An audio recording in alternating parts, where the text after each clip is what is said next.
everyone, I'm Julie with Stitches of Love Quilting, and today I wanted to give you some stitching tips on block 2 from the Boo Crew Block of the Month.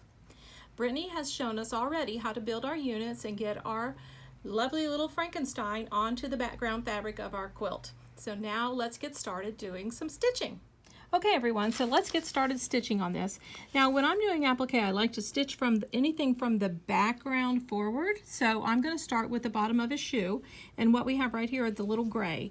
Now I'm using my favorite blanket stitch, and I've shrunk the size down to 2 by 1.5, and 1.5 is my length. So that's going to make my stitch very close together. On other things I will bring it up. And also I'm going to slow my speed down. I recommend slowing your speed down. Of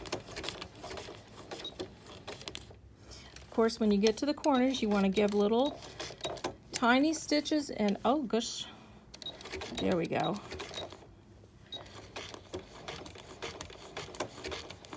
As you get around smaller things, you can speed your machine up a little bit. Otherwise, you might fall asleep. Will you tell us about where you want your needle to be? Yes, actually, what I like when I'm doing this is you'll notice, see when I stop, my needle is on the outside edge of my applique piece. And I'm making those little tiny stitches all the way around the very edge of the piece on the outer edge, and then it's biting in. And the reason I took this down to 1.5 is I had a feeling it would bite in just right on this little tiny edge. Do you see what I mean right there? See how it just fit very nicely in there. Now when I do around the edge of his boot and come around here, I'm going to lengthen my stitch to a 2. Now, if you'll notice on here, another thing that's important to see is using my light pad and the applique placement guide, I went ahead and drew the stitching lines on here that I'm going to need to stitch, and I can use either my sewing machine or I can hand embroider these. It's really simple to hand embroider, especially straight lines like this, so that's probably what I'll do with these. And then I just put 2 little dots on where the buttons are going to go later. Buttons are at the end. You get your buttons at the very end. Now, I am using black thread, and even though I always say start with things behind, because I have black thread in this size stitch, I'm going to go ahead and do the bolts coming out of his ears. I guess that's where they bolt his head on. What do you think? I don't know. Never built a Frankenstein. Well, you did on the quilt. This Frankenstein, yeah. Well, I was following Amy's directions on this one. Isn't this such a cute... I need to get my hand under here again, sorry. Such a cute little quilt that Amy designed. So you have your needle hit just on the outside, right outside of the piece of fabric, And then of your applique piece. I'm going to come right into the very corner there, and then I'm going to pivot. With your needle down. Yep, and so when I pivot, I raise it up and just spin it around to where I want to go. You always want to pivot after it's done a bite. You don't want to pivot in the middle of a bite in. Yeah. You'll have a V. Yeah, pivot on the outside edge. There we go. See, Brittany is a really good appliquer too. I learned from the best. Oh, isn't she sweet? So if you'll notice, my stitch is my favorite stitch. It's actually taking, I think this one takes 1, 2, 3 stitches on the side, and then it bites in. See there? 1, 2, 3. But when I know it's such a little short piece like this, I usually will use my needle up down and manually do the stitches myself. So let me show, I'll show while you're doing that, Mom. I'll put your hands into view. Okay.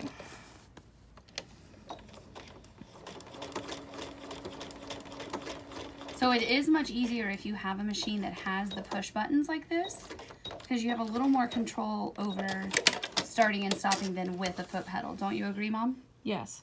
Now, one word of advice. If you were going to be, say, making this quilt for a child and it's going to get washed a lot, you would want to bring your threads to the back and tie them off. But because I make these for wall hangings and they're never probably going to get washed, I just allow the machine to tie it off for me and cut it. So that's how you do little tiny bolts. Also the same way you would do on his zipper accent, I don't know what you want to call it, on his jacket.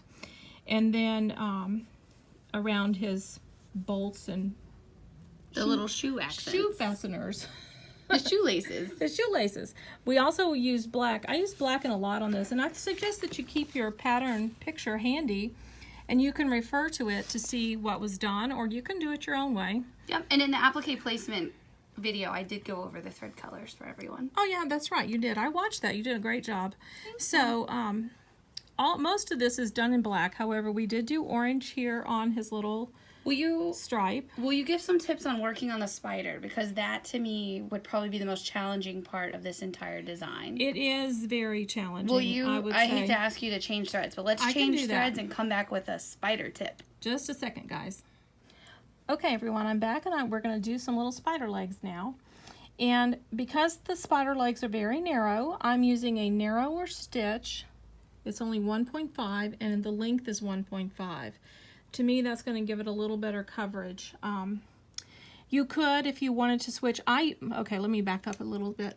My needle is a 90-14 needle, which is a larger eye needle because I use 30 weight in the top. If you wanted to, if you wanted to do straight stitches only on these legs and use like a 50 weight on top, you would want to use a thinner needle, like a size 80 needle. That would make your hole a little bit smaller when it goes in.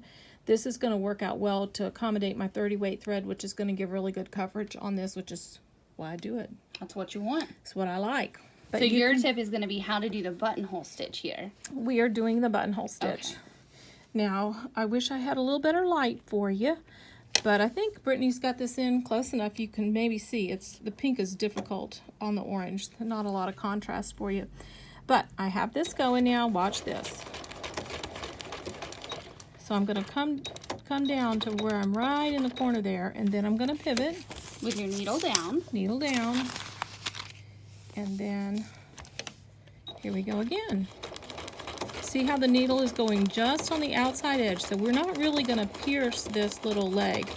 What happens sometimes when you have really tiny, narrow, little thin strips that you're machine appliquing, you can almost shred it with your needle, so you've got to be really careful. So the needles, when it's doing the straight stitch on the outside, it's always right outside your fabric. Yeah, can you see the only part that pierces is that bite in. See where the needle's going?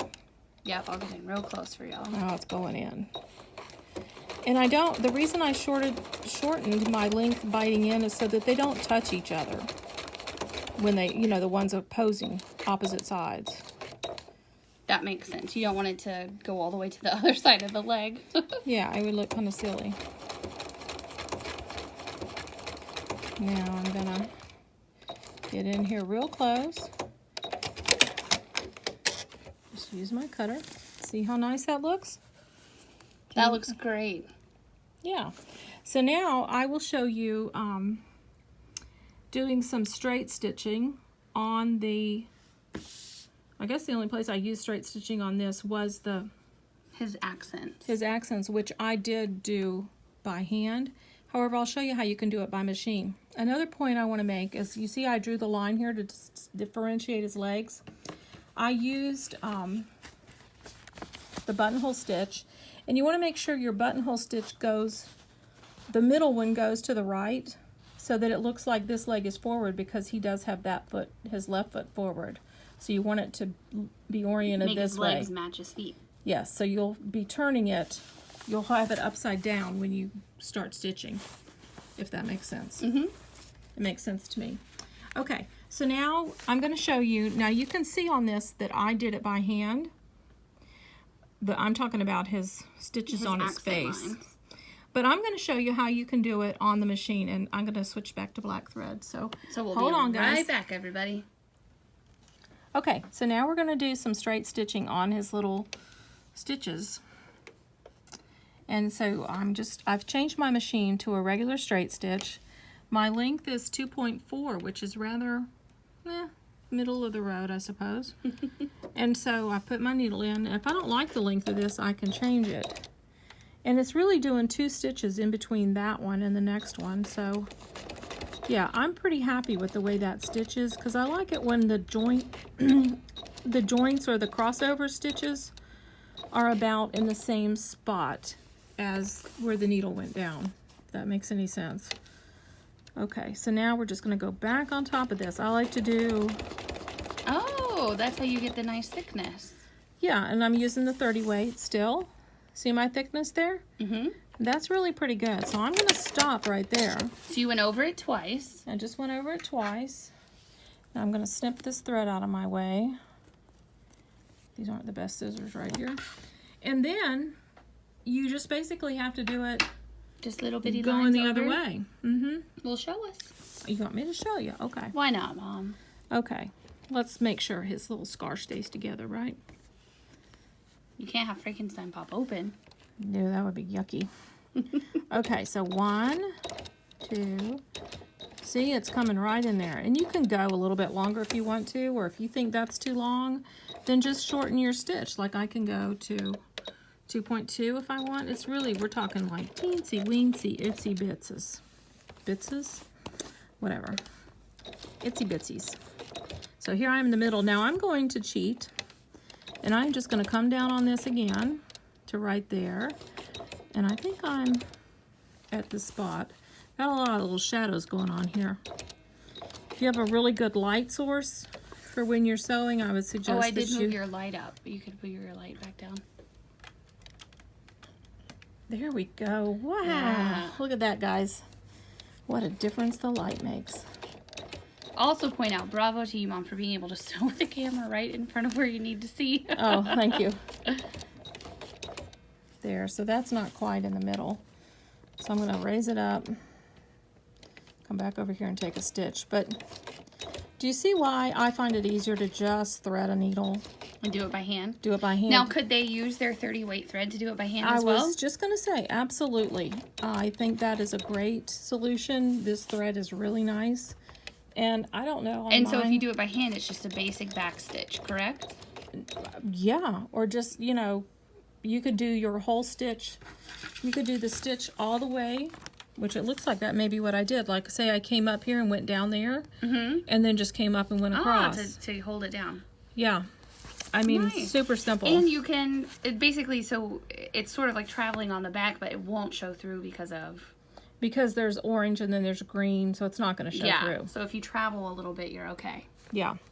So that's pretty much it for this one. Yeah, I definitely did that. I can see for sure on his face, by his eyes. And if you're not familiar with the back stitch, if you just jump over to our Calendar Girls or our Girls Life playlist, we have tutorials for doing a back stitch.